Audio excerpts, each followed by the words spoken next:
السلام علیکم ورحمۃ اللہ وبرکاتہ۔ الحمدللہ رب العالمین، اللہم صلی علی محمد وعلی آل محمد۔ موت ایک اٹل حقیقت ہے، اور آج کی اس نشست میں ہم موت کے حوالے سے ایک اہم کتاب ہے انسانیت موت کے دروازے پر۔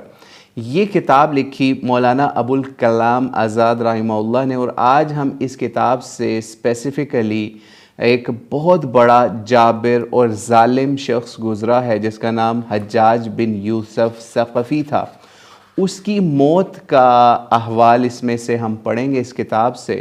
اور ویسے یہ کتاب اس لحاظ سے زبردست ہے کہ اس کے اندر نیک لوگوں کی بھی موت کے حوالے سے، جو ان کی موت کے وقت پہ احوال رہے یا جو وقت ان کے اوپر موت کے حوالے سے گزرا، وہ بھی اس کتاب کے اندر مرتب کیا گیا۔ یعنی اس لحاظ سے نبی علیہ الصلوۃ والسلام کا جو لاسٹ وقت تھا دنیا میں، پھر ابوبکر، عمر، عثمان، علی، حسین، ٹھیک ہے، حسن، حسین، ٹھیک ہے، اور اس کے علاوہ اور بھی بہت سارے سمجھ لیجئے صحابہ بھی، اور اس کے علاوہ ایسے لوگ بھی جن کا جو نیگیٹو پرسنالٹیز ہیں ان کے حوالے سے بھی، جس میں سے ایک پرسنالٹی حجاج ابن یوسف کی بھی ہے۔ تو آج ہم اسپیسیفکلی صرف اس کی موت کا تذکرہ یا اس کی موت کیسے ہوئی اس کے حوالے سے اسے پڑھیں گے۔ تو آئیے اس کا آغاز کرتے ہیں۔ یہ پیج نمبر ہے 166۔ خلافت اموی کے حکام میں حجاج بن یوسف سے زیادہ کوئی شخص ایسا نہیں گزرا جس کو شہرت حاصل ہوئی، مگر یہ شہرت عدل و فیض رسانی کی نہیں تھی، سیاست و قہر کی تھی۔ تاریخ اسلام میں حجاج کا قہر ضرب المثل ہو گیا ہے۔ یزید بن معاویہ کی وفات کے بعد اموی سلطنت کی بنیادیں ہل گئی تھیں۔ وہ حجاج ہی تھا جس نے اپنی بے پناہ تلوار اور بے روک سفاکی سے اثر نو اس کی گری ہوئی عمارت مستحکم کر دی۔ بنی امیہ کے سب سے بڑا خطرہ عبداللہ ابن زبیر رضی اللہ عنہ سے تھا۔ ان کی حکومت کا مرکز مکہ میں تھا اور ان کا دائرہ شام کی سرحدوں تک پہنچ گیا تھا۔ حجاج بن یوسف نے یہ خطرہ ہمیشہ کے لیے دور کر دیا، مکہ کا محاصرہ کیا، کعبے پر منجنیقیں لگا دیں اور عبداللہ ابن زبیر کو نہایت سفاکی سے قتل کر ڈالا۔ عراق شروع سے شورش پسند قبائل کا مرکز تھا۔ یہاں کی سیاسی بے چینی کس طرح ختم نہ ہوتی تھی۔ والیوں پر والی آتے تھے اور بے بس ہو کر لوٹ جاتے تھے، لیکن حجاج بن یوسف کی تلوار نے ایک ہی ضرب میں عراق کی ساری شورش پشت ختم کر دی۔ اس عہد کے لوگوں کو اس پر تعجب تھا۔ قاسم بن سلام کہا کرتے تھے، کوفے والوں کی خودداری اور نخوت کو اب کیا ہو گیا؟ انہوں نے امیر المومنین حضرت علی علیہ السلام کو قتل کیا، حضرت حسین بن علی کا سر کاٹا، مختار جیسا صاحب جبروت ہلاک کر ڈالا، مگر اس بدصورت ملعون یعنی حجاج کے سامنے بالکل ذلیل ہو کر رہ گئے۔ کوفے میں 1,00,000 عرب موجود ہیں، مگر یہ خبیث 12 سوار لے کر آیا اور سب کو غلام بنا ڈالا۔ ٹھیک ہے، آگے چلتے ہیں۔ آگے کہتے ہیں حجاج کا عراق میں اولین خطبہ جو ہے اس کے حوالے سے بھی یہاں بیان کیا جا رہا ہے۔ ٹھیک ہے، اس کے علاوہ آگے اس کا بتایا جا رہا ہے کہ حجاج نے جیسا کہا تھا ویسے ہی کر دکھایا، یعنی اس نے جنگوں کے علاوہ حالت امن میں اس نے 1,25,000 آدمی قتل کیے۔ اور آگے حوالہ بھی دیا جا رہا ہے، بڑے بڑے اکابر و ابرار مثلاً حضرت سعید بن جبیر وغیرہ کی گردنیں اڑا دیں رحمہ اللہ۔ مدینہ میں بے شمار صحابہ کے ہاتھوں پر سیسے کی مہریں لگا دیں۔ حضرت عبداللہ بن زبیر اور حضرت عبداللہ بن عمر رضی اللہ عنہم جیسے جلیل القدر صحابیوں کو قتل کیا۔ موجودہ زمانے کی استعماری سیاست کی طرح اس کا اصول بھی یہ تھا کہ حکومت کے قیام کے لیے ہر بات جائز ہے، اور حکومتیں عدل رحم سے نہیں بلکہ قہر و تعزیر سے قائم ہوتی ہیں۔ اس عہد کے عرفاء یا صلحاء حجاج کو خدا کے قہر و عذاب کا خیال کرتے تھے۔ ٹھیک ہے، یعنی اس کو ایک عذاب اللہ کی طرف سے خیال کرتے تھے۔ حضرت حسن بصری کہا کرتے تھے، حجاج اللہ کا عذاب ہے، اسے اپنے ہاتھوں کے زور سے دور کرنے کی کوشش نہ کرو، بلکہ خدا سے تضرع و زاری کرو، کیونکہ اس نے فرمایا ہے۔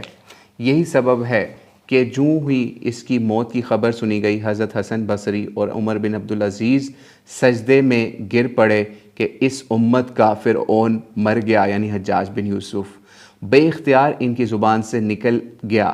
اب دیکھنا چاہیے اس جابر و قہرمان انسان نے موت کا مقابلہ کیوں کیا، جس موت کے گھاٹ ہزاروں مخلوق کو اپنے ہاتھوں اتار چکا تھا، خود اس میں کیسے اترا۔ اب اس کی آگے بیماری کا ذکر ہے اور موت کا۔ آئیے اس کی بیماری کا پڑھتے ہیں۔ عراق پر 20 برس حکومت کرنے کے بعد 54 برس کی عمر میں حجاج بیمار ہوا۔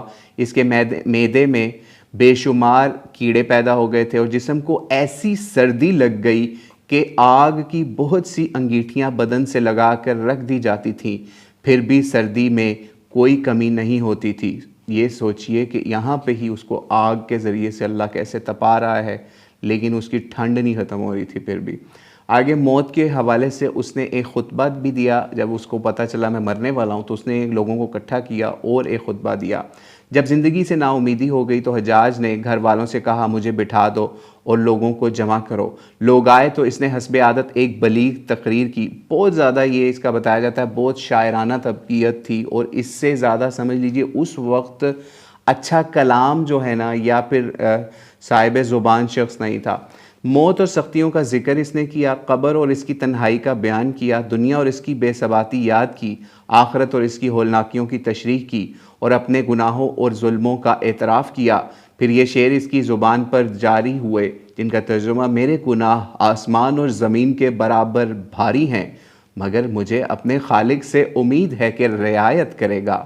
پھر آگے کہا اگر اپنی رضامندی کا احسان مجھے دے یہی پھر میری امید ہے، لیکن اگر وہ عدل کر کے میرے عذاب کا حکم دے تو یہ اس کی طرف سے ہرگز ظلم نہیں ہوگا، بل کیا ممکن کہ وہ رب ظلم کرے جس سے صرف بھلائی کی توقع کی جاتی ہے۔ پھر وہ پھوٹ پھوٹ کر رویا۔ موقع اس قدر عبرت انگیز تھا کہ مجلس میں کوئی بھی اپنے آنسو نہ روک سکا، اور خلیفہ کے نام خط لکھا۔ اس کے بعد اس نے اپنے کاتب طلب کیا اور خلیفہ ولید بن عبد الملک کو حسب ذیل خط لکھوایا۔ اما بعد میں تمہاری بکریاں چراتا تھا، ایک خیر خواہ گلہبان کی طرح اپنے آقا کے گلے کی حفاظت کرتا تھا۔ اچانک شیر آیا، گلہبان کو تمانچہ مارا اور چراگاہ خراب کر ڈالی۔ آج تیرے غلام پر وہ مصیبت نازل ہوئی ہے جو ایوب صابر پر نازل ہوئی تھی۔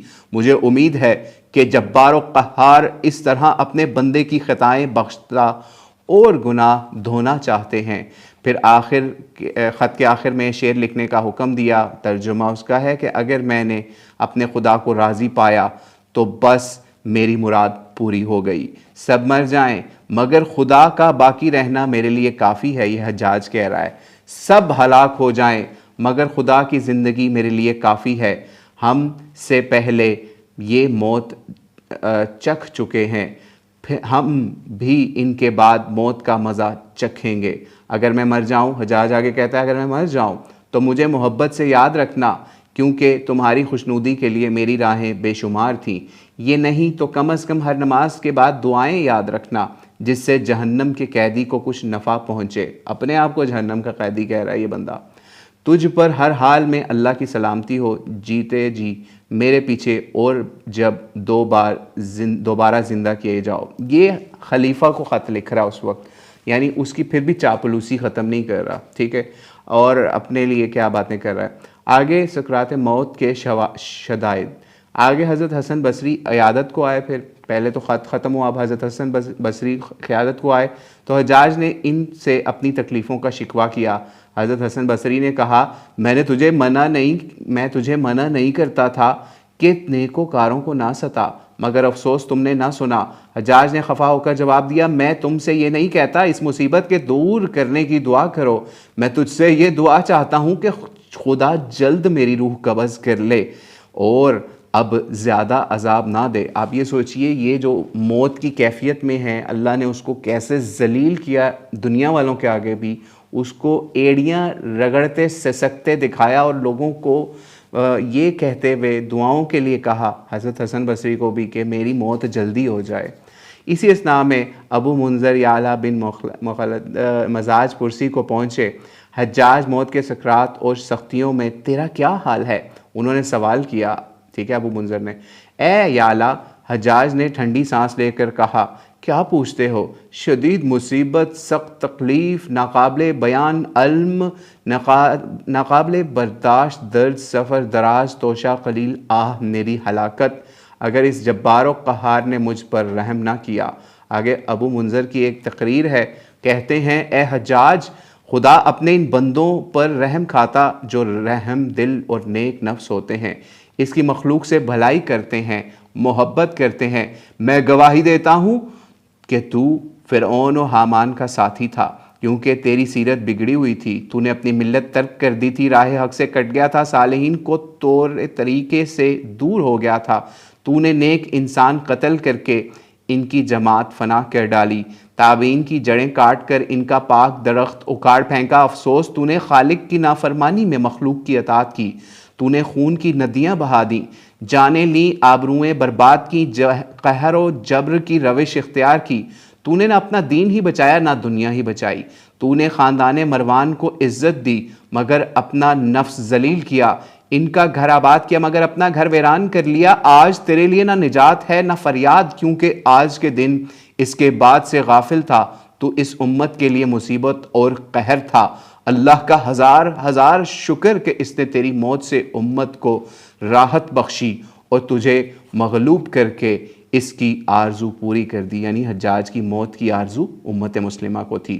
حجاج کی عجیب رحمت طلبی۔ پھر راوی کہتا ہے، حجاج یہ سن کر مبہوت ہو گیا، دیر تک سناٹے میں رہا، یعنی ابو منذر کی بات سن کے، پھر اس نے ٹھنڈی سانس لی، آنکھوں میں آنسو ڈبڈبا آئے اور آسمان کی طرف نظر اٹھا کر کہا، الہی مجھے بخش دے، کیونکہ لوگ کہتے ہیں تو مجھے نہیں بخشے گا۔